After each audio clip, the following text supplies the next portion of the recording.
today we have the first talk under the umbrella of the clubs, youth clubs we have at CPDS. We have Mr. Mohammed Alhammami from Nusayrat, where I live. He gonna talk about the one-state, two-state solution. As you know, in the last few years, the issue, the question of one-state, two-state solution has become center of debate for many people, with more people advocating for one-state solution, especially those who support the boycott, divestment, and sanctions movement. At the same time, we still have the two-state solution as a well-established solution by the international community, especially Europe and the United States, including the Palestinian Authority, who supports this solution. We are not here to impose views on you, whether you believe in this solution or that solution, or even if you have a third solution to the conflict, it's up to you. We are here to have a discussion, a presentation followed by a discussion about this issue. So feel free to comment, ask. Recently, three-state solution was put on the table. Yeah. Even some people advocate for rights-based approach and solution. They say we want our rights, whether it's one-state solution, two-state solution, three-state solution. So Mr. Mohammed Alhammami recently returned back from the US. He obtained a BA in Public Policy and Government from the College of Franklin and Marshall in Pennsylvania. To this failure and the prospects of the one-state solution, why people who called to the one-state solution did so, and then the strategies that you can follow, or what people might adapt in order to reach your own solution, whether it's one or two, depending on your own belief. I don't hold the ultimate truth. Yeah, this is what I found. My opinion might change in the future, but this is what I believe, or what I found so far. Can we get? Okay.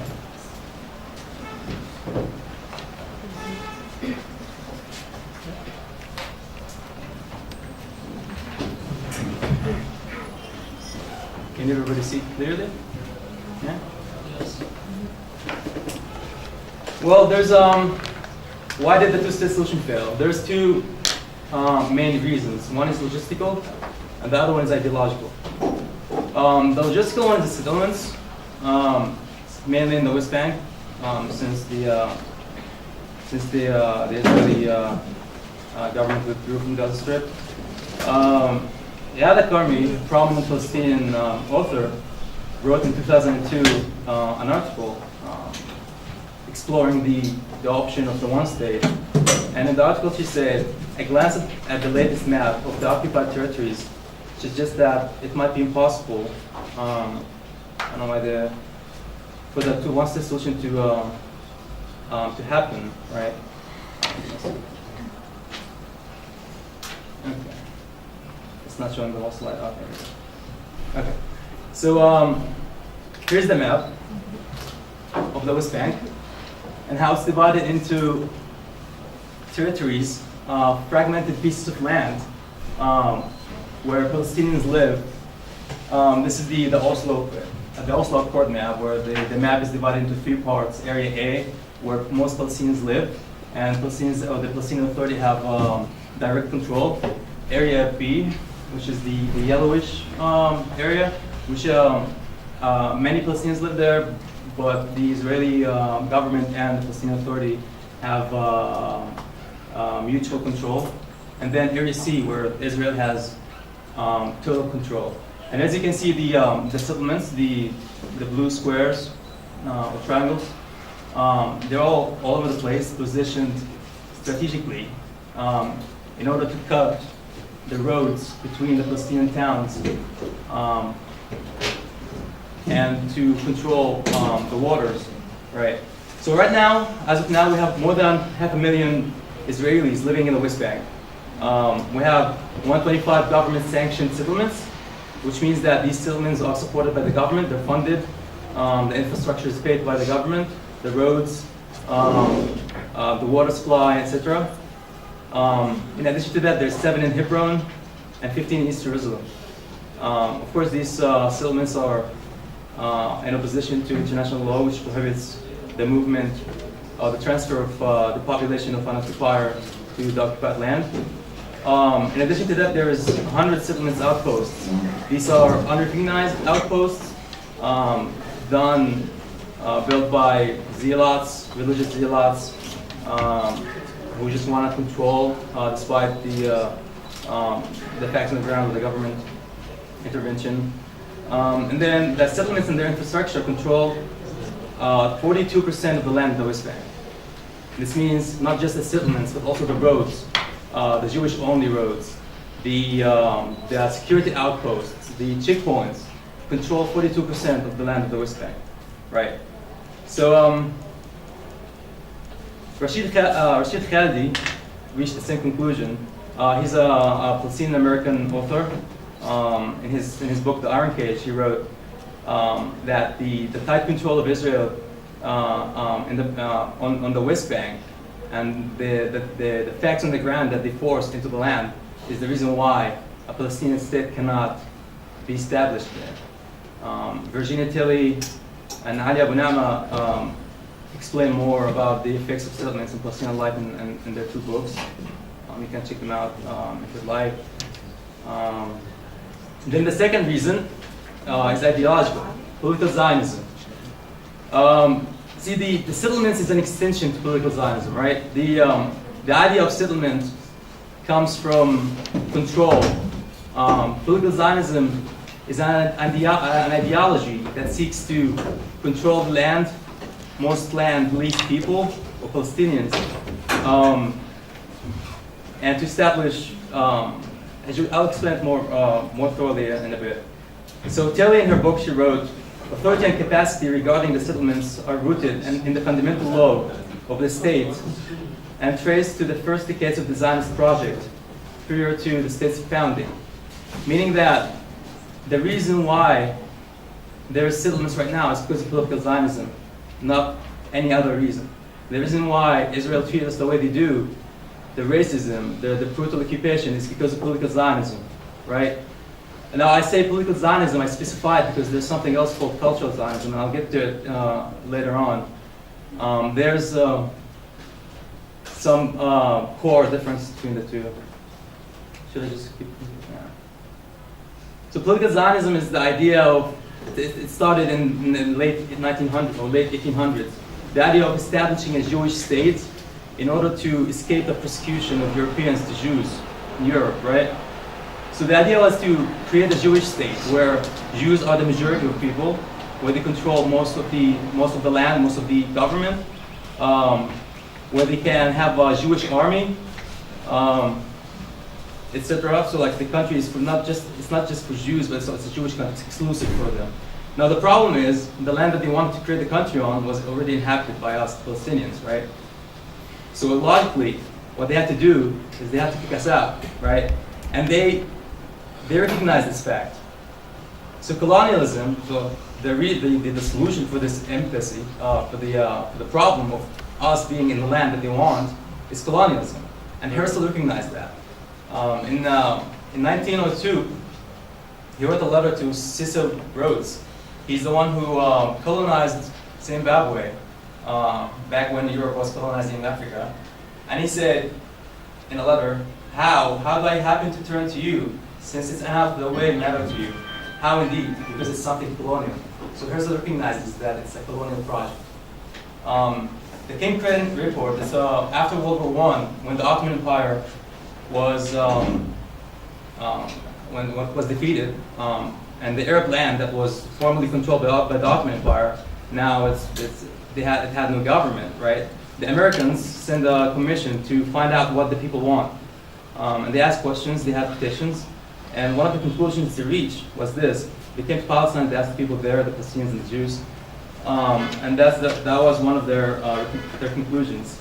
The fact came out repeatedly in the Commission's conference with Jewish representatives that the Zionists looked forward to practically complete dispositions of the present non-Jewish inhabitants of Palestine. So they wanted to kick us out.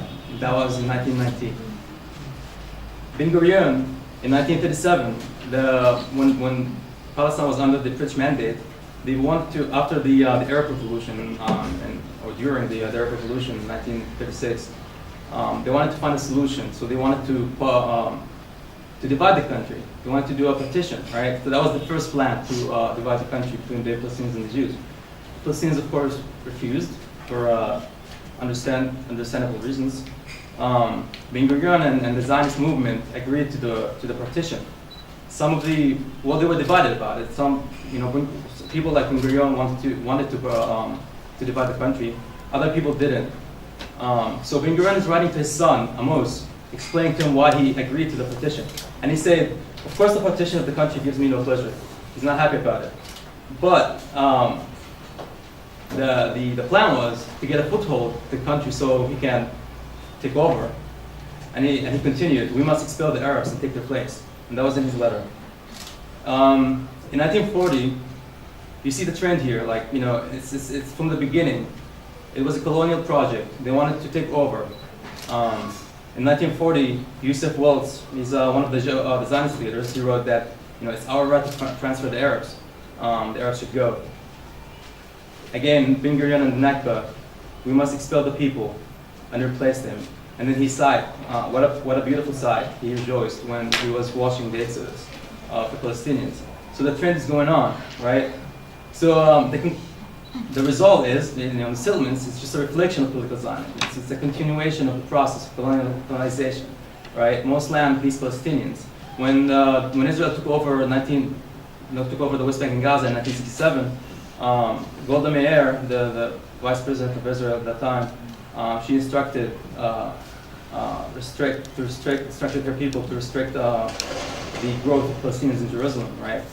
In 1977, Likud adopted settlements as the reason to exist. It was the core value to create settlements in the West Bank. And Sharon, who was the president, the minister of agriculture at the time, he wrote this document called A Vision of Land of Israel at the century's end, right? They had a plan of demographic transformation. He wanted to replace Arabs with Jews. His plan was to have 2 million Jews by year 2000.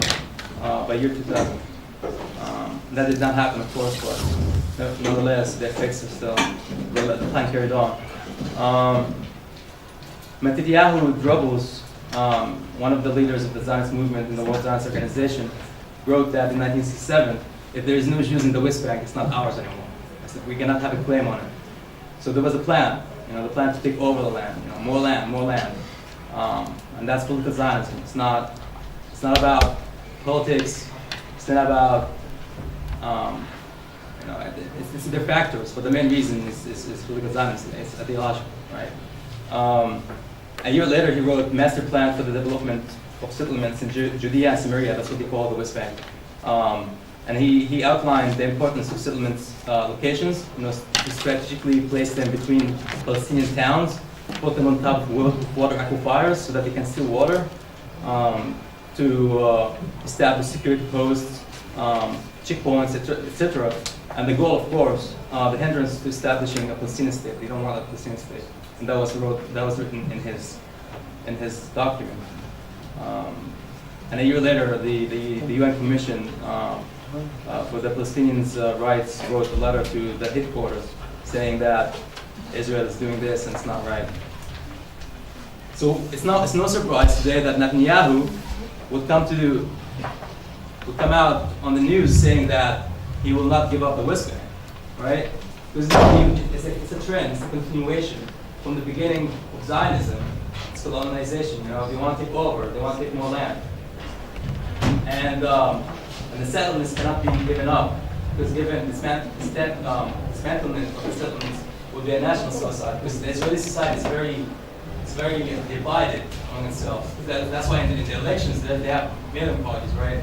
And the government cannot be formed unless they have a joint government. Not once, had the Knesset had one government ruling, there must have been, it had to have a joint government between the multiple parties, right?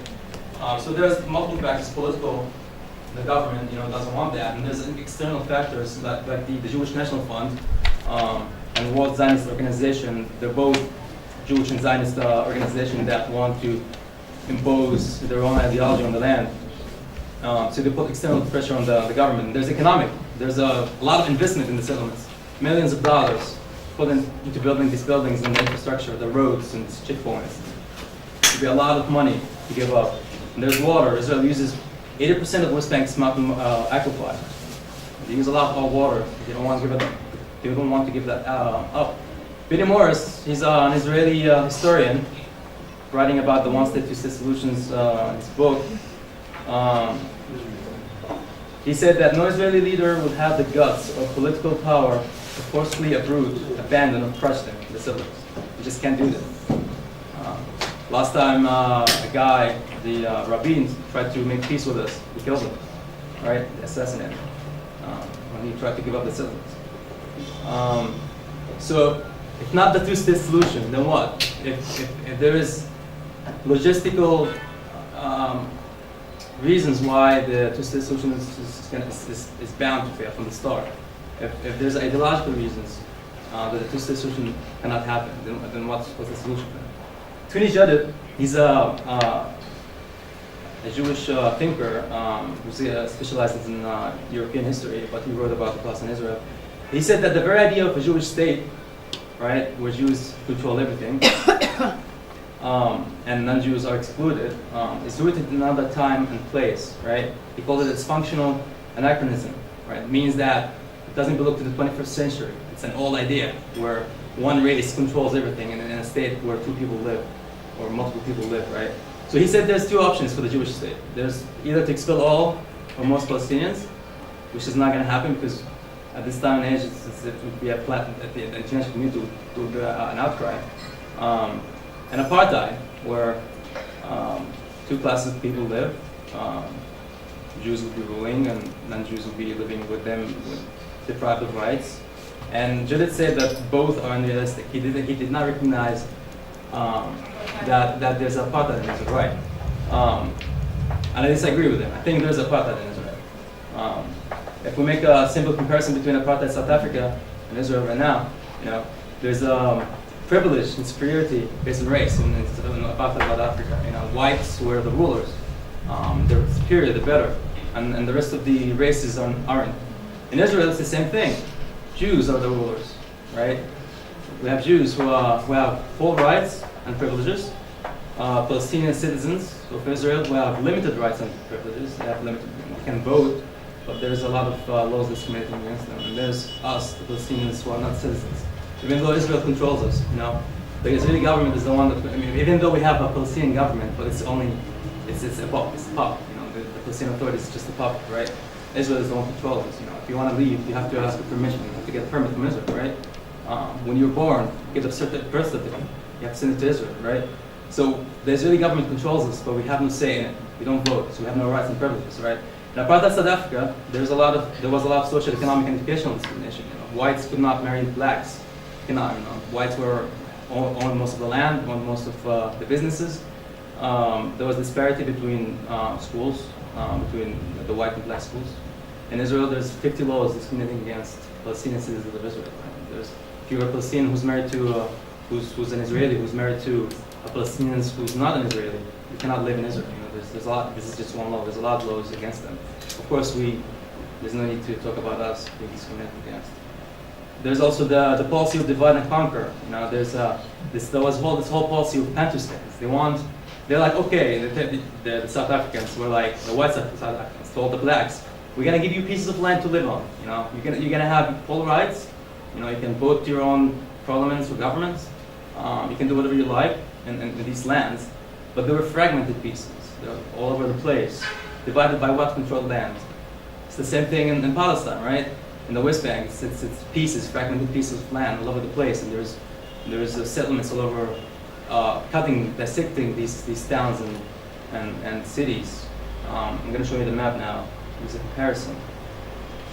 the West Bank and South Africa at the time, apartheid. You know, each tribe in South Africa had their own Bantustan, national home, we called it. Which was a joke, you know, because it was dependent on white South Africa for economic and social and educational policies. This color places is where the flag control or Yeah, each black tribe lived in one homeland. There was 10 of them. So we have each color represents one Bantustan, we call it, right? And it's a different, each specific tribe lived there. It's similar in you know, we have in Gaza, we just have Gaza, and then there's the West Bank, which is divided within itself. And then last but not least, the government, you know, when the government shows that it's strong, you know, that it doesn't care about the international criticism, that can control the black interest, whites voted for them, you know, they like that. You know, this is the government we want. Same thing happened in Israel. Last Knesset elections, you know, Netanyahu came out and warned the Jews of the Arabs rushing to the voting booths. You know, he was asking, he was racist, right? And he vowed that he's gonna be strong. He's gonna secure the country in the face of terrorism, what he calls, right? And many right-wing Jews like that and voted for him. He got even more seats than last elections. So you know, there's these similarities, and so Israel is not going to stay, right? And this reality was witnessed by people, prominent people. Archbishop Desmond Tutu, he's a prominent figure who fought apartheid in South Africa. He was a prominent figure in post-apartheid South Africa also, and reconciliation committees. And he said he compared the treatment of Palestinians by Israelis to the treatment of blacks by whites in South Africa. And for the first time, Tanya Williams, she's a politician from the UK, came to the news and said that Israel is a racist and apartheid state, right? So looking at the context of the conflict, right? Looking at this reality, we have to reconstruct our understanding of the conflict, of the solution, right? Two-state cannot happen. That's what these people argue, and that's what I argue as well. So Ali Abunama, he wrote a book called One Country, and he wrote his vision of the one state, right? Where Jews and Arabs would live together. And his vision said he would solve all the problems. You know, the right return, the settlements, the status of Jerusalem, and the goals of both people would be achieved. You know, Jews would live on the land, and if they want to go to their holy places, they could. Palestinians would have full rights and privileges. And he outlined his vision in 8 points, based on the Universal Declaration of Human Rights and models like the Belfast Agreement with Northern Ireland. There was a problem, there was conflict in Northern Ireland that was solved not too long ago. So the 8 points, the first one, he said that the power of the government exercised with the rigorous impartiality. You know, you cannot discriminate between Jews and Arabs when it comes to the law. If you're going to create a law state based on law, you cannot discriminate between the two. The second one, there has to be recognition of both people's right to the land, the history of the land, the connection between the land, the two people. If you're a Jewish, you want to consider the Jewish state, that's fine. If you're Palestinian and you want to consider the Palestinian state, that's fine too. That's what Ali Abunama argues. The third point, he said that the state has to support linguistic and cultural traditions. It has to provide policies that supports these separate things. You know, the Jews would have their own language, education, and culture, and the Arabs would have the Palestinians would have their own too. So the state has to support both. That has to enrich them. The state has to be neutral, freedom of religious and worship. The state have to provide shared public spaces and symbols. There have to be a common citizenship and identity in order to prevent further conflict in the future. Both people have to feel like they're part of the same country, shared common citizenship. Sixth point, the recognition of the relationship between the Jews that live in that land with the Jews outside. Same goes with the Palestinians, the recognition that the Palestinians are part of the greater Arab world, whether they're Palestinians or Arab Jews. the seventh point, that the land, the Holy Land, is holy to the three monolithic religions, Judaism, Islam, and Christianity. The last point, he said that there has to be economic opportunity for both people, social justice. You know, this is important in the post-solution period. You know, there have to be, all citizens have to be equal, have dignified life. And there's issues. If you're gonna create such a country, this, you know, Alhammami envisioned this country where these points have to be applied, right? There's issues. There's the issue of reconciliation, the truth. We killed each other, right? And we killed a lot of us. And that's what happened in South Africa. That's what happened in a lot of African countries, and Northern Ireland too. So there has to be a reconciliation and truth committees. You don't have to forgive. You don't have to forget, but you have to reconcile. You know, you have to feel like you got the right. If you lost someone, you know, you have to get to compensation. You have to, the guy, the one who's responsible for these massacres, have to be held responsible. It's important for justice, for the post-solution country, right? There's this. The other issue is Arab takeover. Jews are afraid. We have a lot of kids, you know. They get 1 or 2 kids. We have 7, 5, whatever, wherever, right? So they're afraid. You know, they're like, if we have one country, what guarantees that you're not going to take over? What guarantees that you're going to control the government and the Senate or the Parliament? And this is putting ourselves in their shoes, right? These are suggestions to the solution. That's what Alhammami proposed. He said that we could have separate Jewish and Palestinian voters for candidates. So Palestinians would vote for Palestinians and Jews would vote for Jews, right? But this would go to counter to the one man, one vote, the main principle of democracy, you know, one man, one vote. But he argues that fear of the Arab takeover or the Jewish takeover or whatever would diminish in the future, because there's when you have one country where everybody is free and equal, there's going to be economic, environmental, and educational cooperation. Jews and Arabs would work together. They would be busy taking care of other issues, local issues, right, in their own communities. It's not about being Jewish or Palestinians anymore. It's about having good education in your community, or having good economic opportunities, right? How is he going forward, like unite the education and the political and make a political cooperation, while at the same time he said that we must separate the Jewish and the Arab parliaments and governments? Right. It depends on the solution. There's no such thing as a specific one-state solution, right? So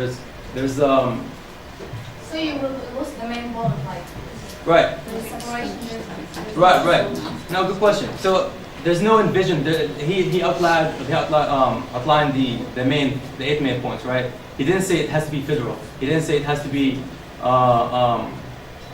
like a binational state, right? He just outlined the general. He didn't write the constitution, right? So it could be we might have a federal government. We might have like 2 states or 2 regions ruled by, I don't know, like a federal government, right? We might have just one country where everybody votes for president and vice president, right? So there's no one specific. This has to be agreed upon when you negotiate, right? But nonetheless, when you live on your local communities, in local politics, right? Your school or your recreational center, you know, this is where you cooperate with your neighbors or whatever. There's this issue of autonomy, right? And that comes to your point. Because what if Arabs took over the cultural centers of the Jews? What if Jews took over the linguistic centers or the policies of the Arabs? What if the government was a Jewish government and they said, okay, you cannot use Arabic anymore. Hebrew is the national language, or vice versa, right? So there has to be warranties that each group must be autonomous, right? Suggestion, you know, there's one of the suggestions is Belgium, the model of Belgium, right? They have self-governing regions. In Belgium, I wish I have the map, they have 3 regions. The one in the north, they speak Dutch. It's based on language. The one in the south, they speak French. The one in the east, they speak German, right? They have 3 autonomous regions. And these regions, they control their cultural policies, language policies, education, taxes, everything. the federal government just oversees stuff, just oversees things. That's just a model they could use to solve the one-state address. And then there's the issue of Palestinian rights of return and Jewish birthright. So there in Israel, there's this thing: if you're Jewish, you can just go to Israel and get a citizenship, right? It's a racist law because it's based on race. Anyone, if you're from South Africa, South America, or South Africa, there's Jews there. You want to become an Israeli citizen, you can. But us, we can't do that. Even if your grandparent, my grandparents from Yapa, you can't just go back home and get citizenship, right? So there's this whole issue. And there's different opinions. Karmi, Ghada Karmi, the one I talked about earlier, she said that it's a racist law. It has to be omitted, has to be deleted. You cannot have a birthright, Jewish birthright. Abu Nama Antili said it's okay to keep the birthright. We can use it as a leverage. We'll tell the Jews that you can keep that, and you give us the right of return. It's like a compromise, right? It's like telling the Jews that okay, you recognize the historical connection between the Jews and the land, the whole land, right? But in return, you have to have the Palestinian right of return. Palestinians have to return, especially the ones in Lebanon and abroad in the diaspora, because it's important for reconciliation and justice. You cannot have peace without the right of return. Salman Absitta, he's a Palestinian author, and he studied the right of return, if it's applicable or not. What if Palestinians return to the land, right? Would that happen? Would it be? Is there land in the first place to go to, right? And he did this study, and he concluded that if you apply the right of return, Palestinians went home. You could do that without displacing any Israelis, right? You don't create victims by applying the right of return like they did to us. Because for them to apply the Zionist ideology, they created victims, they created refugees to us. We had to leave for them to come. To escape the Holocaust, they had to kick us out, right? So there is room for all Palestinians? Not all Palestinians. There's Ali Abu Nama said that most Palestinians would return without displacing any Israelis, but sometimes you have some people would have to give them compensation, right? Give them money. If their return would affect common or future peace plans, or if their land is lost forever, etc. Right? But the point is, even if you apply the Palestinian right of return, even if most Palestinians return, you still can do that without displacing any Israelis. You don't create more victims by applying the right of return, right? Yeah. There's this, the issue of settlements that we talked about earlier. Abu Nama said again, he said that they could stay, turn to communities, villages, or cities. And if the Palestinians would not return to their stolen homeland, their stolen land, they would have to have full compensation, right? They would have to give their money back. But in conditions, they cannot be Jewish. They cannot be Jewish communities. They have to be accessible to all people, Palestinians and Israelis, right? And there's this funds have to be given equally. There's the elimination of the partition of all ethnics. You don't decide. You don't decide on giving people land or housing based on race or ethnicity, being Jews or Arabs. This all the education thing. Ali Ibn Ahmed said that education is fundamental pillar of a peaceful solution. If you're gonna if the peace is going to last, you have to educate the younger generation about the shared Palestinian Israeli society, the value of identity in the community, right? You could teach them. It's your right to teach them about your suffering, your past, right? Of the occupation, of the unjust treatment of Palestinians. But it's part, because it's part of your identity, right? But at the same time, you have to install within them the values of democracy, right? Equality, of peace, right? I'll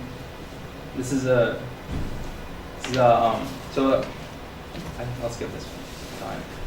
So the strategies. So what if you want to do a one-state solution? Or what if you want to go for the two-state solution, right? What do you use? Do you use armed resistance? Do you want to fight? Do you want to pick up a gun and fight? Or do you want to use what they call non-violent resistance? I don't consider it non-violent. I'll tell you why in a bit. But it's if you're going to use the armed resistance, right? It's your right. It's an internationally recognized right. and in the UN resolution 3246, right? If you're under occupation of a colonial state, right, it's your right to use any means necessary to get rid of the occupation. And this was provision was added after the whole colonial decolonization of Africa, because it's no human right, no human being deserves to be under occupation or under colonial rule. So it's our right to use armed resistance based on international law, right? Northern Ireland, when they had the problems there, they used armed resistance. I'm not sure if you're familiar with Northern Ireland, but there was the problems with the Protestants and the Catholics, and both of them used guns until the solution was reached. And apartheid South Africa, they used armed resistance. The African National Congress used, they were called terrorists by the international community, by the US and by the government. And they reached a solution, they used armed resistance. And there's this whole thing of nonviolence resistance. Why do I not consider it nonviolence? Because its essence is violence, right? The whole movement in like the West Bank, where they go to the wall, like, you know, hey, let's just throw rocks and go home after that. That's not nonviolence resistance. There's no vision in it. There's no plans. There's no strategy. The armed resistance, nonviolence resistance, is based on redirecting violence. So, for example, remember the most popular Gandhi and Martin Luther King in the U.S. For example, the Martin Luther King. Here's a good example. When he went to Selma, this whole movie came out about it. The strategy was, you know, he picked up people. He told them that you cannot respond. If you get hit, you don't respond, right? You just get hit. And that was the point. You know, they took workshops on not responding, on non-violence, what they call. But it's a redirection of violence. What they do, he went to Selma because he knew he wanted to provoke the whites into hitting them,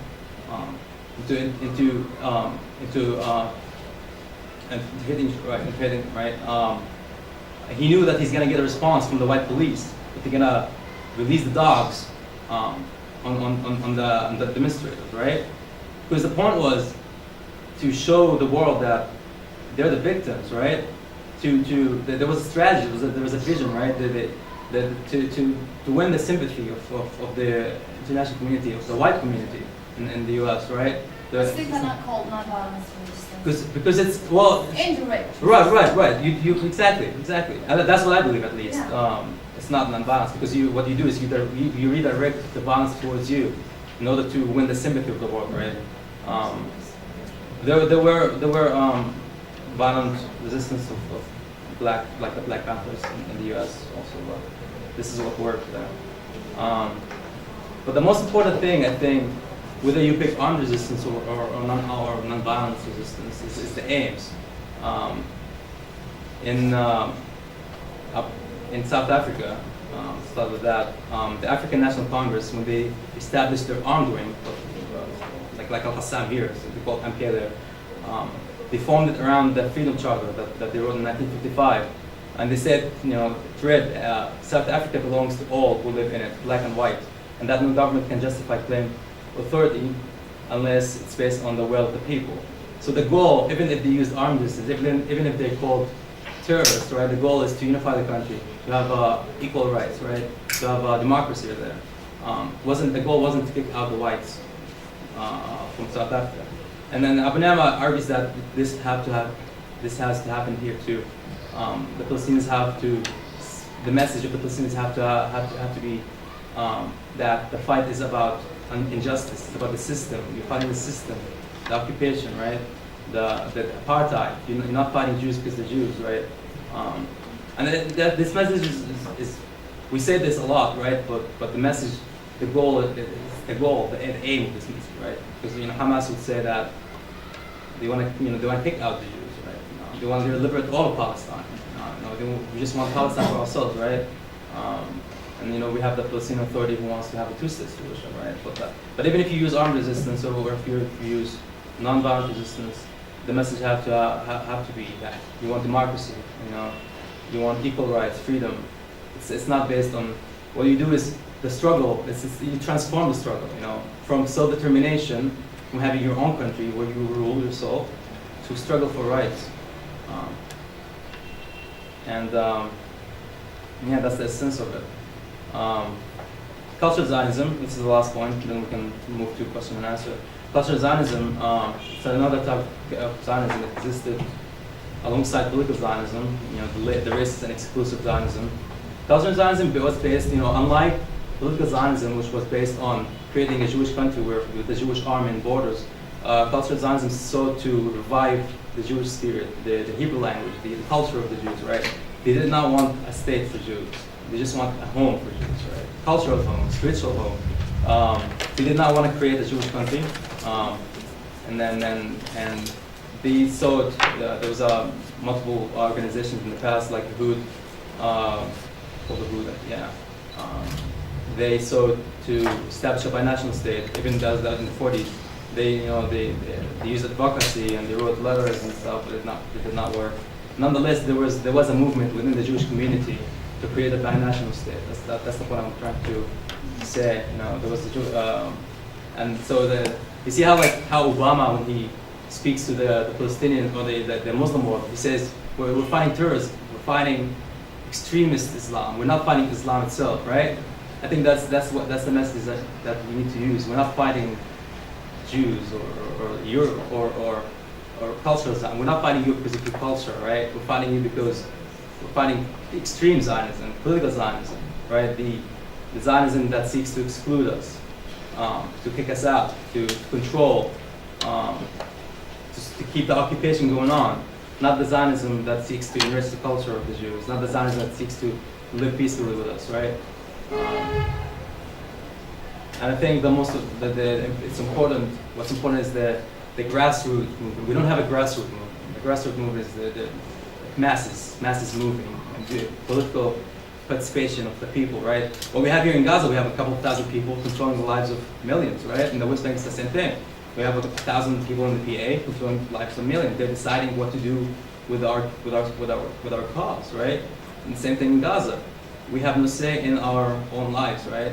We're just watching. I think it's important that we need to take matters in our hand, and the masses. There have to be a gradual growth of political movement, grassroots movement, where the people take decisions into their own hands, not political leaders. Whether you're believing in two states or one state, violence or non-violence, even if you can't pick up a gun, you still have to participate in the political life of this country, in one way or another.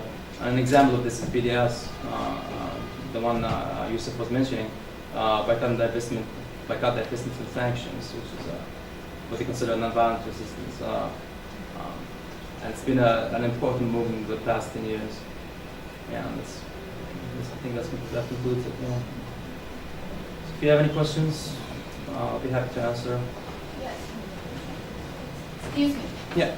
About the grassroots, I think that this is applicable in all countries. I feel like every country does make elections to form a parliament to decide instead of them. So it's applicable for all countries, not just in Gaza and the West Bank, right? Yeah. I mean, this is a general thing, not just in Gaza and the West Bank. Yeah, it's very true. But what I'm trying to say is that we need to have one here. Not in Gaza, in Palestine in general. Even Palestinians within Israel, they have to have a grassroots movement. There's this whole issue of boycotting the Knesset elections in Israel, right? The Arabs want to boycott. The whole point they're trying to say is that you don't engage in the system in order to change the system. You become part of it.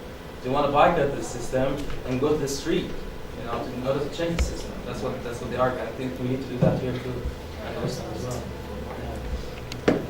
Yeah. Yes, excuse me for what I'm going to say, but for me, I think that one-state solution is much worse than two-state solution. Why so?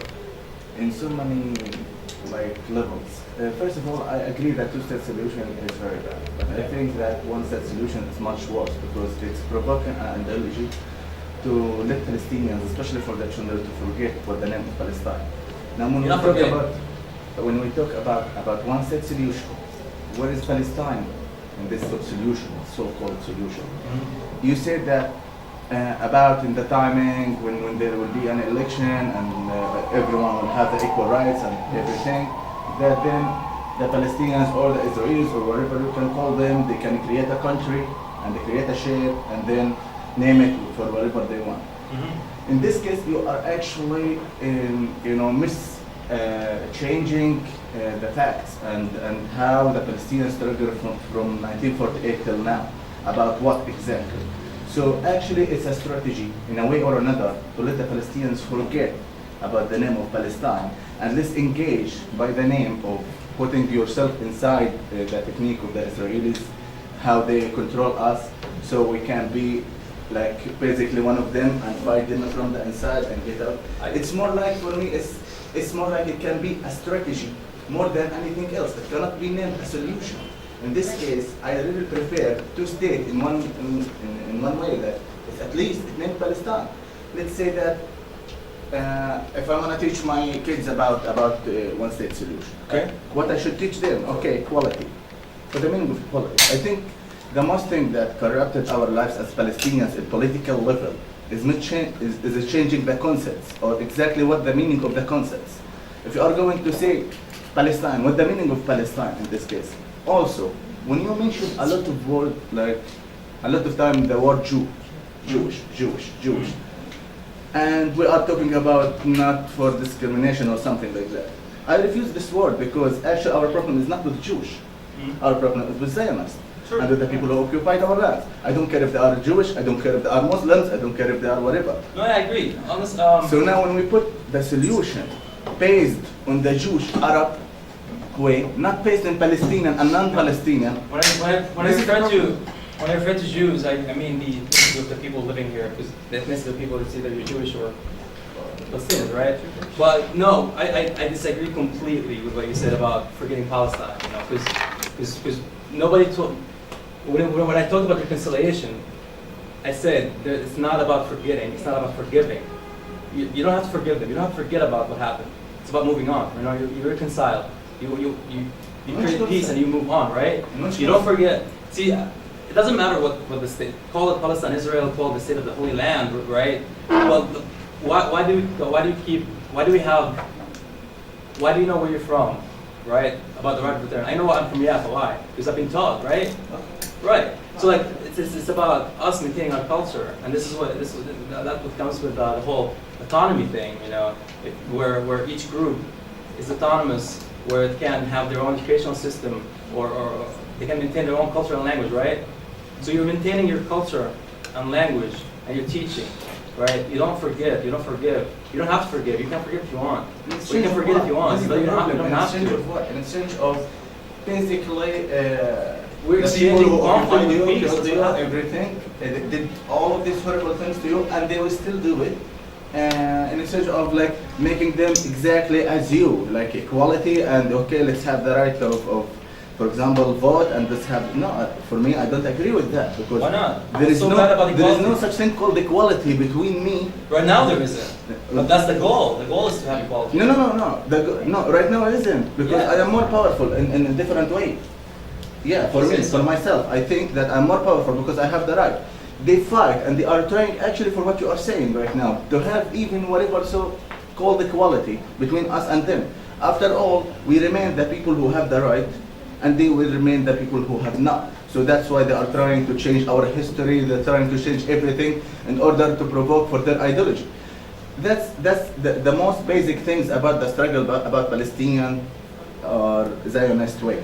It's not about just, we have a fight over something and they are more powerful than us, so we gotta compromise and get at the last it's an ideological conflict. I mentioned that. I said that there's not going to be peace unless Israelis give up their political Zionism, because it's exclusive, it's racist.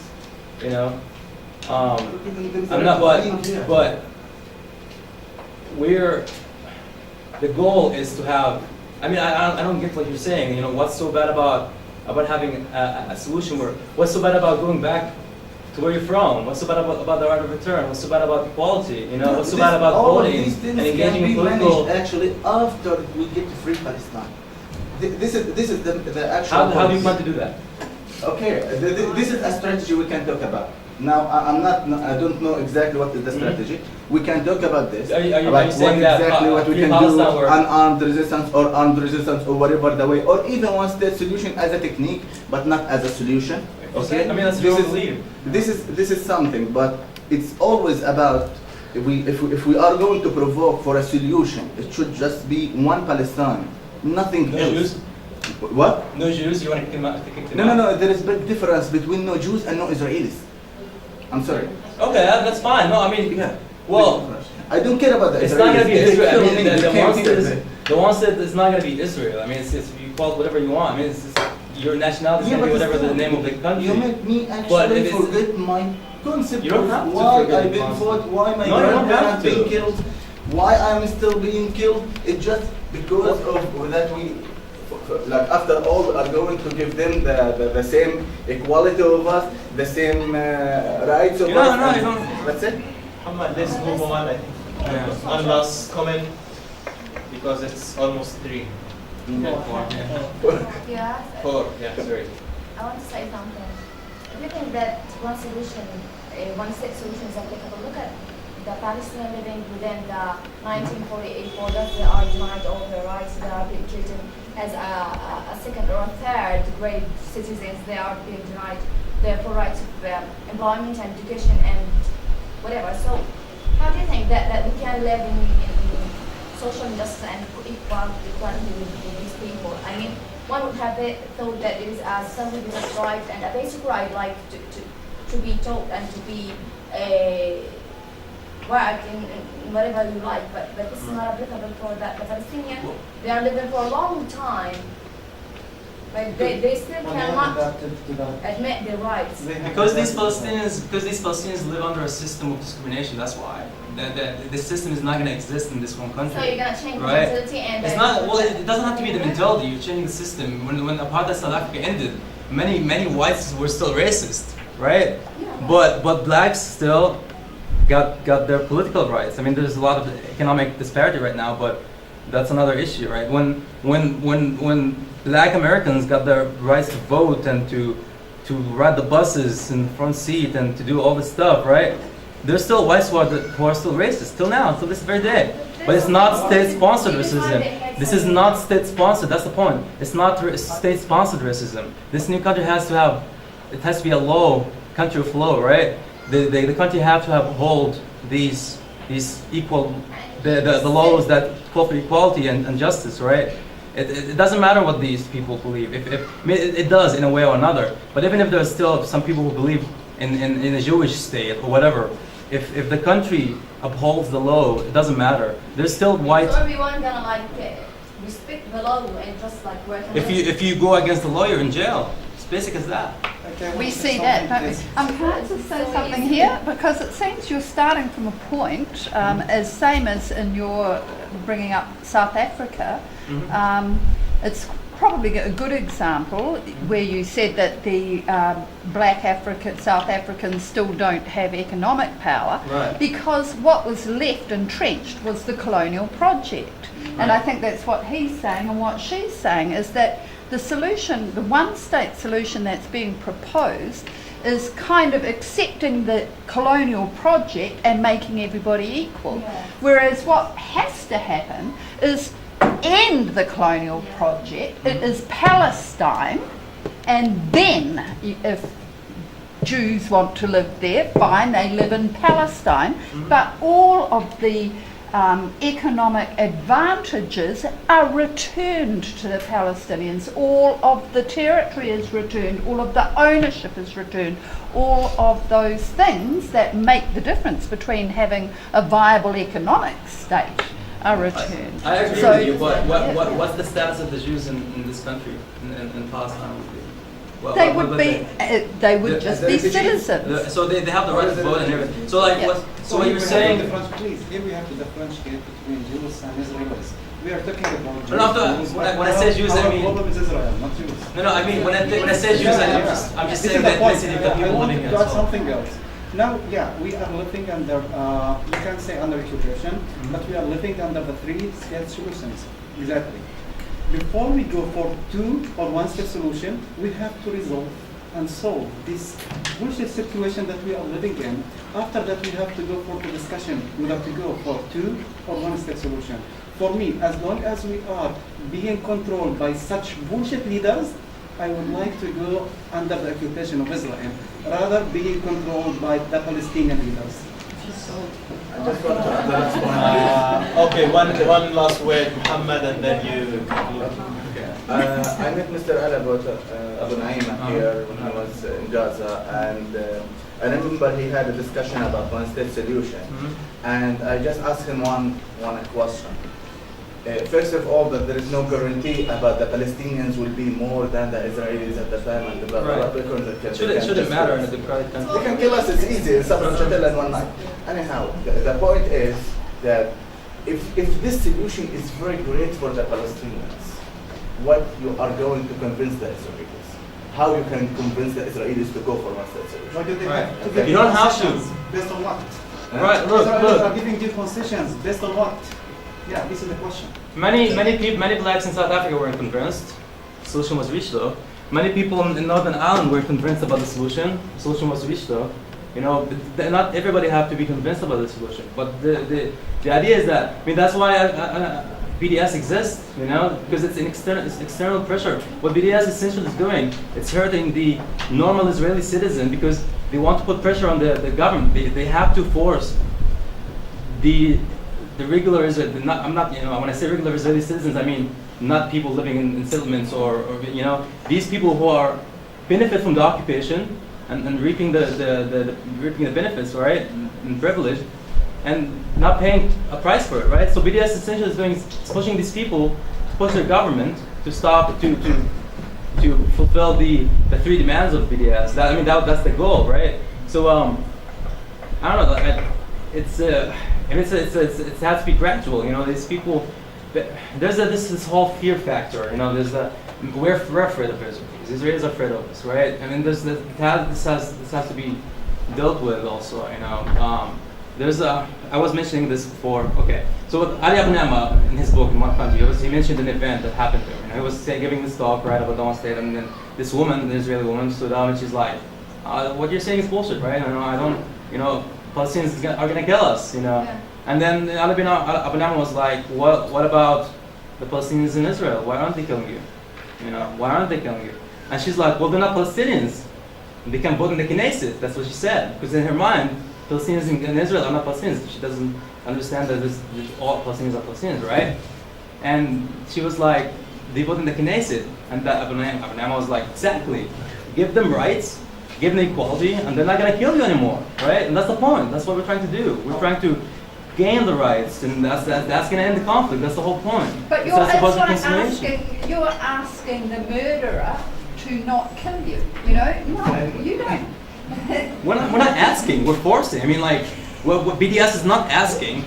You know, when you boycott Israel, you're not asking. You know, but you're demanding, right? What in this urge gonna convince like or something like to get this right? I mean, it's easier for Palestinians because you're gonna gain more rights, so it's easier to convince them.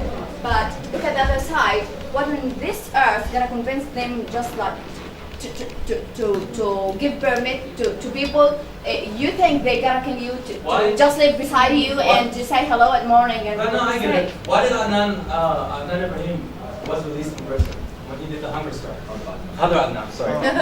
Why did Khadr Adnan was released from prison? Because he was going to die. Right? You forced him to. Exactly. You forced him to. And that's what you need to do. You have to force them to.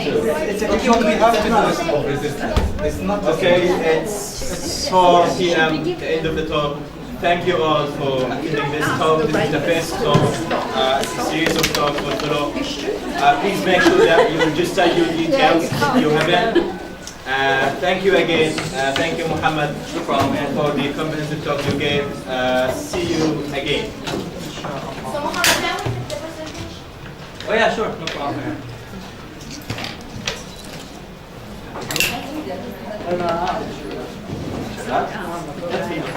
Okay, so the elevator is on. It will be on for 10 minutes, so rush to catch the elevator. I'm not taking you out, but I don't want you to take the stairs. It's easy to do that. It's fine.